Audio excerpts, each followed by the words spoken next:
Lamborghini एक नाम जो सिर्फ एक कार नहीं, एक स्टेटस सिंबल है, एक लग्जरी का दर्जा और इंडिविजुअलिटी का एम्बलम। इसका स्पीड, यूनिक डिजाइन और पावरफुल इंजन इसको हर दूसरी कार से अलग बनाता है। पर क्या आपको पता है कि 2023 में लैम्बोर्गिनी ने सिर्फ 10,112 कार्स ही बेची थी? Sound slow right? लेकिन उसके बावजूद इस ब्रांड की वैल्यू $8.8 बिलियन से भी ज्यादा है। सोचने वाली बात है, कम कार्स लेकिन हाई वैल्यू। और उसका एक ही रीजन है, लैम्बोर्गिनी का डिजाइन, जो इतना यूनिक है कि दूर से देखते ही लोगों को समझ आ जाता है दिस इज अ लैम्बोर्गिनी। पर जितनी यूनिक ये कार्स हैं, उतनी ही जबरदस्त है लैम्बोर्गिनी की शुरू होने की कहानी। आप सोचेंगे एक फार्मर फेरुचियो लैम्बोर्गिनी ने कैसे पहले एक ट्रैक्टर कंपनी शुरुआत की और उसके बाद कैसे वो सुपर कार्स की दुनिया का किंग बन गया। कैसे एक ट्रैक्टर मैन्युफैक्चरर ने अपनी इंसल्ट का बदला लेने के लिए फरारी का सामना किया और दुनिया की सबसे लग्जरी स्पोर्ट्स कार बनाई। आज लैम्बोर्गिनी का नाम सुनते ही सुपर कार्स की इमेज दिमाग में आती है ना, लेकिन इसकी शुरुआत एक छोटे से गांव से हुई थी। लैम्बोर्गिनी कंपनी की स्टार्टिंग को जानने के लिए हमें वक्त में थोड़ा सा पीछे चलना होगा।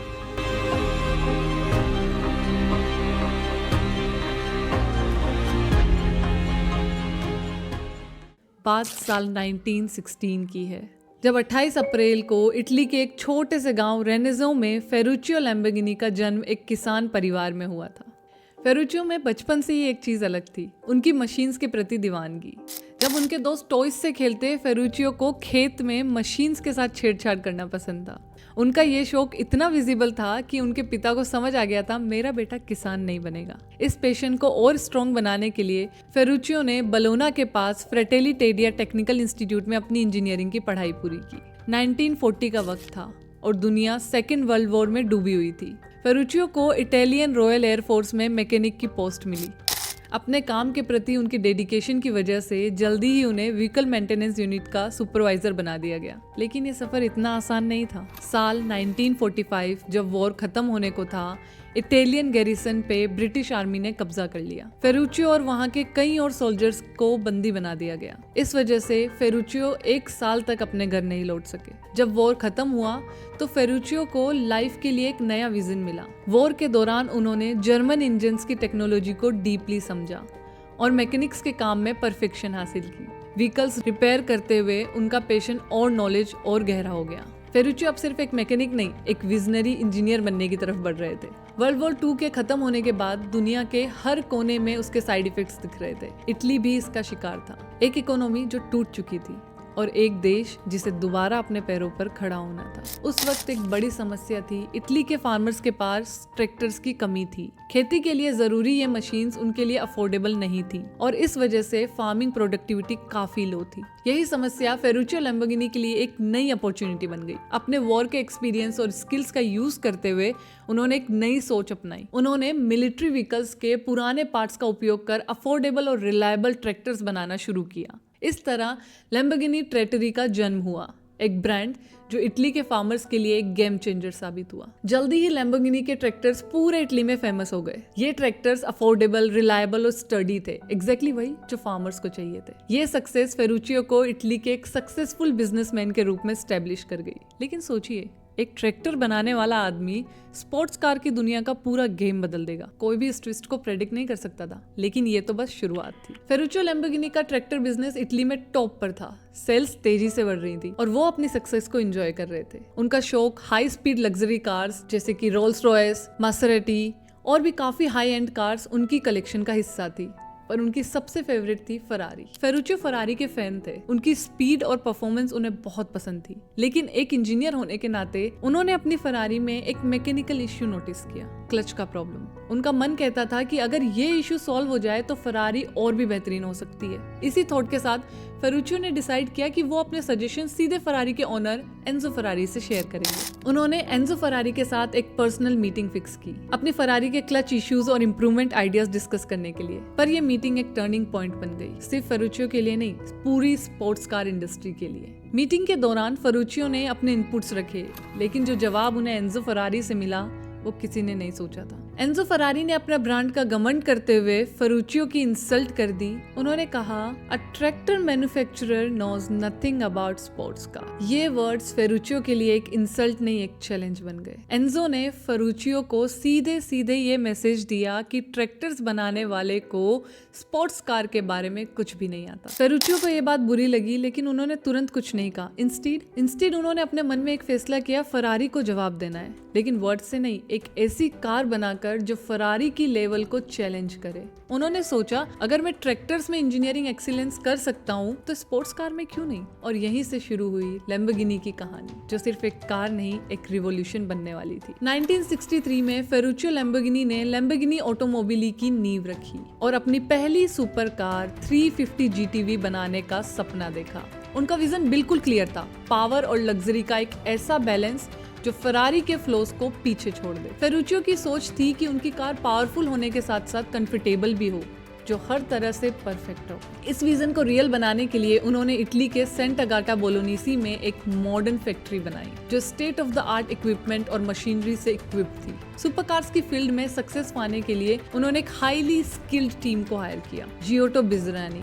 ये फरारी के लिए इंजन डिजाइन कर चुके थे और लैम्बोर्गिनी के V12 इंजन को डेवलप करने के लिए रिस्पॉन्सिबल थे। फ्रैंको स्कैलियोनी कार के बोल्ड और डायनेमिक एक्सटीरियर डिजाइन के लिए हायर किए गए थे। जियान पाओलो डलारा और पाओलो स्टेंजानी दोनों ने कार के चेसिस और सस्पेंशन सिस्टम डिजाइन करने का काम संभाला। फेरुचियो का एक ही विजन था, उनकी कार लग्जरी, रिलायबिलिटी और हाई परफॉर्मेंस का एक परफेक्ट एग्जाम्पल होनी चाहिए। 350 GTV लैम्बोर्गिनी की पहली कार का प्रोटोटाइप मॉडल था। इस प्रोजेक्ट में फरारी से बेटर कार बनाने की हर कोशिश की गई थी। मैन्युफैक्चरिंग प्रोसेसेस कई स्टेजेस में पूरी हुई। फेरुचियो चाहते थे कि उनकी कार का इंजन फरारी के इंजन से भी ज्यादा पावरफुल और एडवांस्ड हो।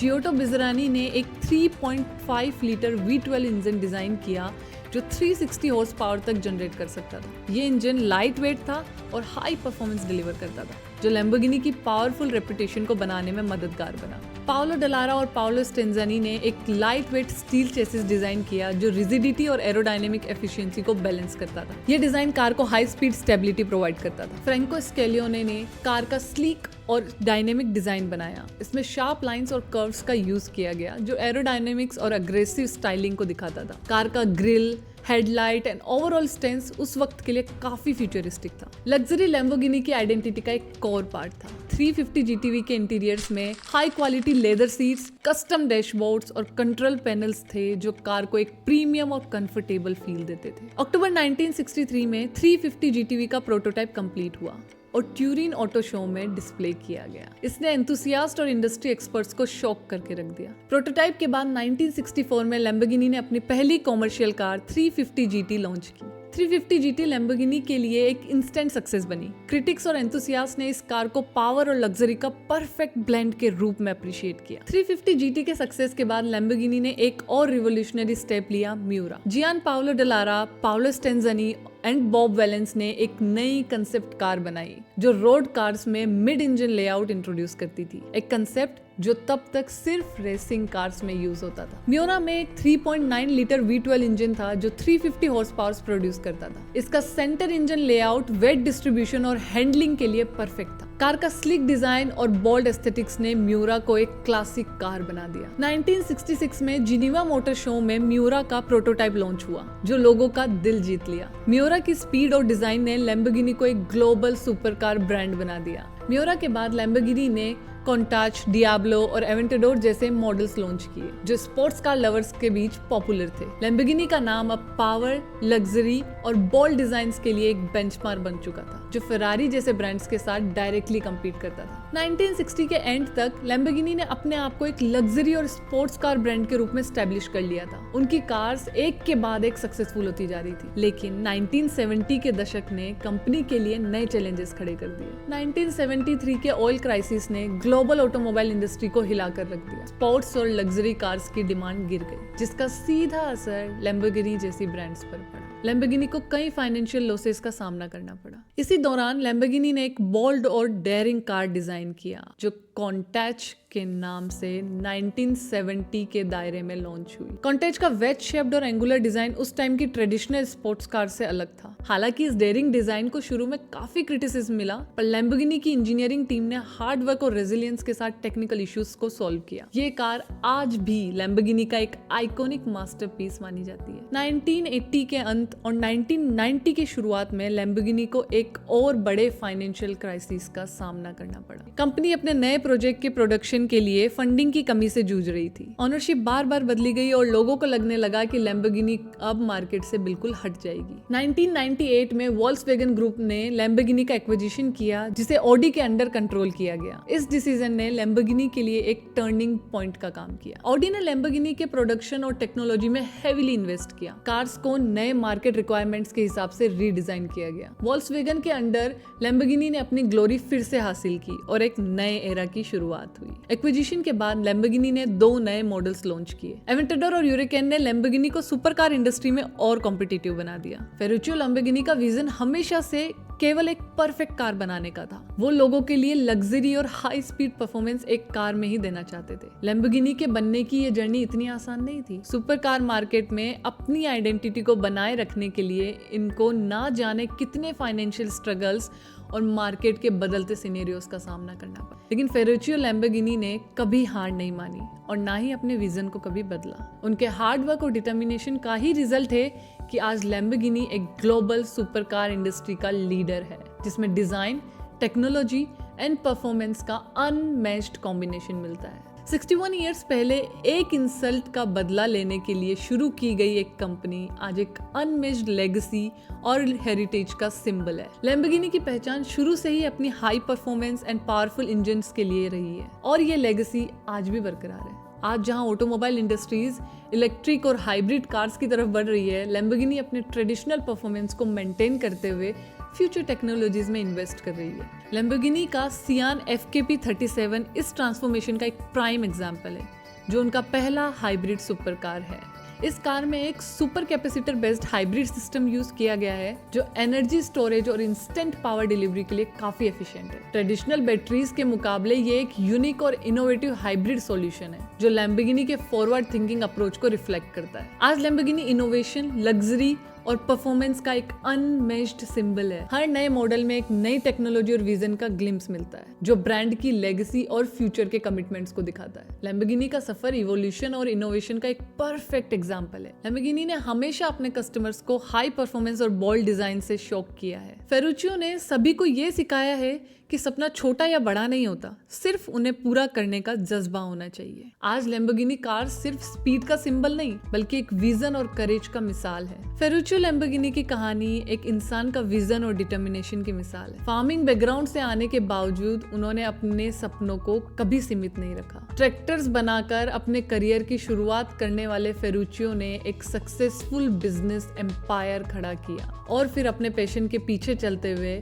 लैम्बोर्गिनी ऑटोमोबिली की शुरुआत की। ये सफर आसान नहीं था, लेकिन उनका फोकस और मेहनत उन्हें हर चैलेंज के पार ले गया। ये थी दुनिया के सबसे फास्टेस्ट कार बनाने वाली लैम्बोर्गिनी की कहानी। आपको फेरुचियो की कहानी में सबसे ज्यादा इंस्पायरिंग क्या लगा? हमें कमेंट करके जरूर बताएं। अगर आपको इस तरह की वीडियोस पसंद आते हैं तो चैनल को जरूर सब्सक्राइब करें और बेल आइकन प्रेस करें, ताकि आपको हमारे नए वीडियोस का अपडेट मिलता रहे। आपका ये सपोर्ट हमें और ऐसे वीडियोस बनाने के लिए मोटिवेट करता रहेगा।